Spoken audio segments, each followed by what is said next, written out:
नमस्ते, भारत राइजिंग में आपका स्वागत है। चैनल पे नए हैं तो लाइक शेयर सब्सक्राइब और कमेंट करिएगा। वक्फ एक्ट जिसको लेकर के इतना ज़्यादा हल्ला गुल्ला मचाया गया था, और वो हम सबको पता है कि किस कम्युनिटी, किस कौम के लोगों ने ज़्यादा किया था, क्योंकि उनको पता है कि उनकी दादागिरी उसके ऊपर एक चेक लग सकता था।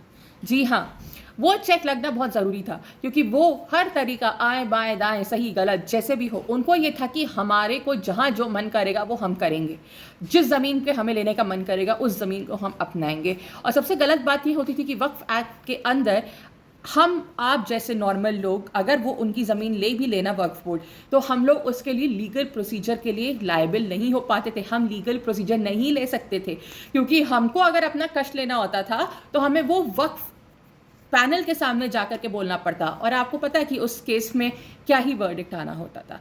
तो ये अब जो वक्फ एक्ट का ये पास हुआ है बिल, ये एक वाकई बहुत बड़ी जीत है बीजेपी की।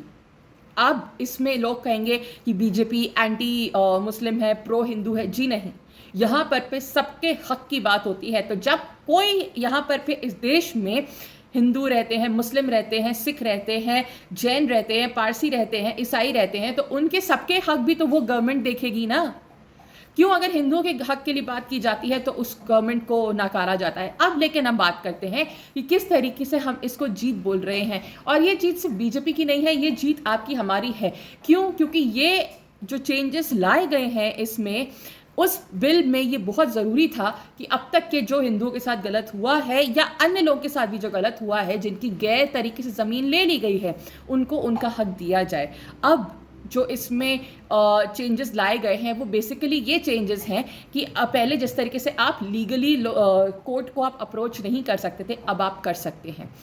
दूसरा कि कोई भी प्रॉपर्टी, कोई भी इस तरीके की जो रिलीजियस बॉडी खास करके वक्फ, वो जा करके अब बोल दिया कि ये ज़मीन हमारी है, इस तरीके से ज़मीन नहीं ले सकते हैं। मुंह बोलने पे ज़मीन नहीं ली जाती है। और भी इसमें कई सारे चेंजेस किए गए हैं जो कि ये दिखाते हैं कि हाँ, अगर आप किसी और रिलीजन के हैं और तब उनकी ज़मीन ली गई है तो वो भी चीज़ गलत है। तो कहने का मेरा मतलब बस इतना सा ये है कि इस वाले बिल में जितने भी अमेंडमेंट आए हैं ये बहुत ज़्यादा इम्पोर्टेंट थे, बहुत ज़्यादा नीडेड थे। कांग्रेस ने कोई भी पत्ता नहीं छोड़ा होगा वो खेलने के लिए, वो दिखाने के लिए कि वो भारत को किस तरीके से कमज़ोर और खोखला कर सकते हैं। उसी तरीके से अब जैसे वक्फ का ये काम हुआ है, अब एक और काम करना चाहिए। वो ये है कि जितने भी मंदिर हैं उनको गवर्नमेंट कंट्रोल से हटाना चाहिए। जिस तरीके से मॉस्क्स और आपके क्या कहते हैं इनके मदरसे वो मुसलमानों के बॉडीज़ कंट्रोल करती हैं, जिस तरीके से चर्च और बाकी कॉन्वेंट्स वगैरह वो बहुत हद तक के क्रिश्चियन बॉडीज़ गवर्न करती हैं, अब उसी तरीके से मंदिर भी हिंदू गवर्निंग बॉडीज़ के अंदर आने चाहिए। ऐसा क्यों होता है कि जो हिंदुओं की मंदिर हैं और सब हैं, वो उसका पैसा गवर्नमेंट के पास क्यों जाता है? और जो हो रहा था अभी कुछ टाइम पहले, हम सब इस बात से वाकिफ़ थे कि किस तरीके से वहाँ पे तिरुपति के मंदिर में ये बोला गया था कि वहाँ पे जो लड्डू मिलते हैं वो तिरुपति के लड्डू, जिसको खाने के लिए लोग बहुत तरसते हैं और बहुत ही अच्छा होता है, उसमें ये बोला गया था कि उसमें जानवर की चर्बी मिलाई गई थी।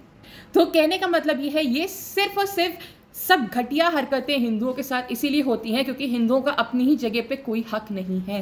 तो ये एक बहुत बड़ा एक पॉजिटिव डेवलपमेंट है, ये एक पॉजिटिव स्टेप है जो ये वक्फ का हुआ है। अब फिलहाल यहाँ पर पे अब हम लोगों को आवाज़ उठानी चाहिए फ्री द टेम्पल्स के लिए। हमारे मंदिरों को आज़ाद करिए।